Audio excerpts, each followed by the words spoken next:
So, hello friends. ఈరోజు మనం యాక్చువల్‌గా డిస్కస్ చేసుకోవాల్సిన టాపిక్ ఏంటంటే ఫంక్షన్స్. కానీ ఈ ఎస్కేప్ క్యారెక్టర్స్ అనేదైతే నేను చాలా లాస్ట్‌లో అయితే పెట్టాను. సో, ఇది కూడా మీకైతే ఫస్ట్ చెప్పేస్తాననమాట. అప్పుడు మీకు ఈ స్ట్రింగ్స్ అవి కూడా మీకు ఫ్లోలో అయితే ఎళ్ళిపోతాయి. సో, ముందుగా మనం ఎస్కేప్ క్యారెక్టర్స్ అంటే ఏంటో తెలుసుకుందాం. అండ్ ఆ తర్వాత నేను రేపైతే ఫంక్షన్స్ గురించి అయితే స్టార్ట్ చేస్తాననమాట. సో, ఇప్పుడు ఫర్ సపోజ్ మీరైతే ఎందుకు ఇది చెప్తున్నాను అంటే ఎస్కేప్ క్యారెక్టర్స్.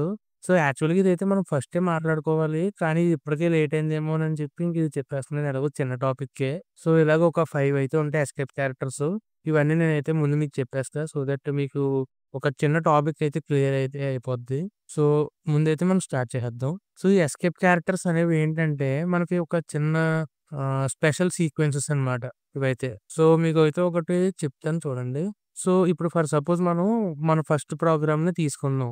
ఎగ్జాంపుల్ కింద. ఏది ప్రింట్ హలో వరల్డ్. సో, మామూలుగా అయితే ప్రింట్ చేద్దాం. సో, ఇప్పుడు ప్రింట్ హలో వరల్డ్. సో, ఇది గదా మనం యాక్చువల్‌గా ప్రింట్ చేసే ప్రోగ్రాము. ఇప్పుడు రన్ చేద్దాం. సో, ఇక్కడ ఏమొచ్చింది హలో వరల్డ్ అని అయితే వచ్చింది. ఇప్పుడు ఇక్కడ మనం మన లిస్ట్‌లో ఏముంది ఫస్టు ఇలాగా /n అనైతే ఉంది. సో, అసలు ఇది ఏం చేస్తదంటే మనకొక కొత్త లైన్‌నయితే క్రియేట్ చేస్తదనమాట.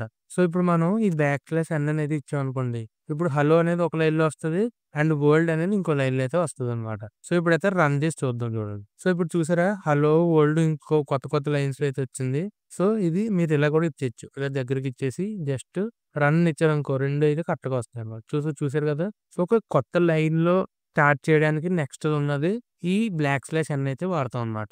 అండ్ నెక్స్ట్ వచ్చేసి ఇక్కడ పి అని కూడా అయితే ఇచ్చాను. సో, ఈ /p అనేది దేనికి ఉపయోగపడతదంటే మనకొక చిన్న స్పేస్ అంటే ట్యాబ్ ఉంటది కదా! ఇప్పుడు మనం ఇఫ్ రాసాక చిన్న ట్యాబ్ అయితే ఇస్తామో సో, అందుకైతే ఉపయోగపడతదనమాట. ఇది చూడండి చిన్న స్పేస్ అయితే ఇస్తది మధ్యలో. సో, చూసారా ఒక ట్యాబ్ స్పేస్ అంతైతే ఇచ్చింది ఇది మధ్యలో. సో, అలాగా ఈ పి అనేదైతే ఉపయోగపడతదనమాట. సో, ఇంకా కొన్నైతే ఉన్నాయి. అవి కూడా ఇప్పుడు మీకైతే చెప్తాను చూడండి. సో, ఇప్పుడు మీరు ఈ హలో వరల్డ్‌కి కొటేషన్స్ పెట్టాలి. కొటేషన్స్ పెట్టాలంటే మీకు ఎలాగ ఇప్పుడు ఈ కొటేషన్స్ ఆల్రెడీ ఉన్నాయి. సో, ఒకవేళ మీరు కొటేషన్స్ ఇచ్చారనుకోండి, స్ట్రింగ్ గురించి ఇచ్చారేమో అని అయితే అర్థమవుద్ది కంపైలర్‌కి. సో, అలా కాకుండా మీరు సెపరేట్‌గా ఇవ్వాలి అని అనుకుంటే, మీరు ఒకవేళ సింగిల్ కొటేషన్ ఇవ్వాలనుకోండి, ఇలాగా ఒక ఫార్వర్డ్ సేమ్ ఇదే బ్యాక్ స్పేస్ ఇచ్చి, సో, ఇలాగా పైన కొటేషన్స్ అయితే ఇవ్వాలన్నమాట. సో, ఇలా కొటేషన్ ఇచ్చిన తర్వాత ఎండ్‌లో కూడా మీరైతే కొటేషన్ ఇవ్వాలి. సేమ్ ఇలాగే. సో, ఇలా ఇచ్చి పైన కూడా కొటేషన్ అయితే ఇవ్వండి. సో, ఇప్పుడు రన్ అని చేశారనుకోండి కొటేషన్స్ అయితే వస్తాయన్నమాట. సో, ఇలాగ వచ్చాయి చూసారా? సో, ఒకవేళ మీకు డబుల్ కొటేషన్ కావాలనుకోండి ఇక్కడ డబుల్ కొటేషన్ అయితే పెట్టండి. సో, ఇది ఇక్కడ తీసేసి ఈ సింగిల్ కొటేషన్ తీసేసి డబుల్‌ది అయితే పెట్టండి.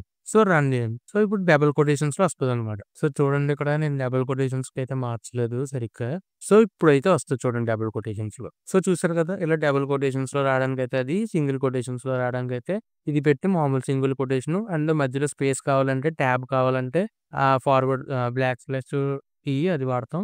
అండ్ నెక్స్ట్ వచ్చేసి ఈ 2 బ్యాక్ స్లాష్‌లు వాడామనుకోండి మనకు నిజమైన బ్యాక్ స్లాష్ అనేదైతే వస్తదనమాట. ఇప్పుడు ఫర్ సపోజ్ ఇప్పుడు మనం ఇది తీసేసి మామూలుగా ఈ మధ్యలో ఒక స్లాష్ కావాలనుకోండి మనం. ఇది మామూలుగా స్ట్రింగ్ కిందైతే వచ్చేస్తదనమాట. అంటే ఇది ఎర్రర్ కిందైతే వస్తది. లేదంటే మామూలు స్ట్రింగ్ ఇప్పుడు ఇది స్ట్రింగ్‌లో ఇంక్లూడ్ అయినట్టయితే వస్తదనమాట. ఇప్పుడు రన్ చేసి చూద్దాం చూడండి. సో, ఇక్కడ ఈ ఎస్కేప్ క్యారెక్టర్ అయితే ఉంది. సో, ఇలాగైతే అవ్వట్లేదని అయితే వస్తుంది. సో, ఇది నిజమైన క్యారెక్టర్ కింద ప్రింట్ అవ్వాలి అంటే మనం 2 కింద వాడాలనమాట. ఒకటి ప్రింట్ చేయాలంటే 2. సో, ఇప్పుడు ఫర్ సపోజ్ ఈ మధ్యలో మనకి స్లాష్ కావాలనుకోండి. సో, డబుల్ స్లాష్ ఇలా ఇచ్చారనుకోండి. ఒక స్లాష్ అయితే ప్రింట్ అవుద్దనమాట. సో, చూసారు కదా! ఇలా ఒక స్లాష్ అయితే వస్తది. మీకు ఒక స్లాష్ కావాలంటే ఒకటి. ఒకవేళ మీకు 2 కావాలనుకోండి 4 ఇవ్వాలి. సో, ఇలా 4 ఇచ్చారనుకోండి ఇలాగ. అంటే మీరు ఏదైనా వెబ్‌సైట్ నేమ్స్ అది రాద్దాం అనుకుంటే మీకు ఇది బాగా ఉపయోగపడతదనమాట. ఫర్ సపోజ్ మీకు చెప్పాలంటే ఇప్పుడు ఏదన్నా ఒక వెబ్‌సైట్ ఇప్పుడు ఇదే వెబ్‌సైట్ ఉందనుకోండి. సో, ఇది తీసుకొని ఇలా కాపీ చేసి ఇక్కడైతే పెడతామనమాట. సో, అప్పుడు మనకి స్లాష్‌లు అది వచ్చినప్పుడు కొద్దిగా ఇబ్బంది అవుతదనమాట అది ప్రింట్ చేయడానికి. సో, ఇక్కడ మనకి 2 ఉన్నాయి కదా! 2 ఉన్నాయి కాబట్టి 4 అయితే ఇవ్వాలి. సో, అప్పుడైతే కరెక్ట్‌గా అయితే ఏ గొడవ లేకుండా అయితే ప్రింట్ అవుతది. సో, అది ఈ స్లాషు ఒకవేళ ఆపోజిట్‌గా అయితే స్లాష్ ఉన్నా కూడా మనమైతే ప్రింట్ చేయొచ్చనమాట. ఫర్ సపోజ్ ఈ స్లాష్ ఉంది కాబట్టి ప్రింట్ అయిపోయింది. అది ఈ స్లాష్ ఉందనుకోండి మనకైతే అవ్వదు. సో, మీరు డబల్‌ది ప్రింట్ చేశారంటే మీకు మామూలుగా ఒకటి కిందైతే వస్తది. ఎలాంటి ఇబ్బంది లేకుండా. సో, అది ఫ్రెండ్స్. అండ్ నెక్స్ట్ వచ్చేసి మనకి బ్యాక్ స్పేస్ కూడా అయితే ఉంటదనమాట. సో, ఇప్పుడు ఇదైతే తీసేస్తున్నాను మీకు. సో, ఇక్కడ బ్యాక్ స్పేస్ అనేది ఏంటంటే ఇప్పుడు ఫర్ సపోజ్ మీకు డబ్ల్యూ అనేది వద్దు. సో, మీరేం చేయాలంటే ఇది ఇలాగ పెట్టి మీరు పి అని అయితే ఇవ్వాలి. అప్పుడు మీకు డబ్ల్యూ అనేదైతే ఎరేజ్ అయిపోద్దనమాట. సో, చూడండి ఇక్కడ. సో, మధ్యలో ఉన్న స్పేస్ కానీ, లేదంటే ఆ క్యారెక్టర్‌ని గాని రిమూవ్ చేస్తదనమాట. సో, ఇక్కడ స్పేస్‌నయితే రిమూవ్ చేసిందిది. సో, అలాగా మీ బ్యాక్ స్పేస్ అనేది ఏంటంటే, దాని బిఫోర్ ఉన్నది ఏముంది ఇక్కడ చిన్న స్పేస్ ఉంది గదా! సో, ఇక్కడ దాన్నయితే రిమూవ్ చేసిందనమాట స్పేస్‌ని. సో, అలాగే ఈ బీ అనేదైతే ఆ ముందు ఉన్నదాన్నయితే రిమూవ్ చేస్తదనమాట. ఇక్కడైతే స్పేస్ అయితే ఇచ్చింది. సో, ఇక్కడ మనమైతే మళ్ళీ ఒకసారి ట్రై చేసి చూద్దాం. ఈ బీ అనేది రిమూవ్ చేత్తదో లేదా అని. సో, ఈ బ్యాక్ స్పేస్ అనేదైతే ఇలాగ ఒక అక్షరాన్నయితే రిమూవ్ చేయడానికైతే వాడతారు ఫ్రెండ్స్. మరైతే ఇక్కడ చెయ్యట్లేదు. మరి ఏమైందో తెలీట్లే. సో, ఇదైతే దానికైతే ఉపయోగపడుతుంది మరి. సో, అది ఫ్రెండ్స్. పోనీ ఇదైతే అవ్వట్లేదు మరి. నాకు తెలీదు ఎందుకు అవ్వట్లేదో మరి. కానీ ఇది గూడా అయితే ఒకటి escape character sequence. Escape character. So, అది ఫ్రెండ్స్. అయితే మనం ఏవేవి డిస్కస్ చేసుకున్నాం ఒకసారి క్విక్ గ్లాన్స్ అయితే ఇస్తాను చూడండి.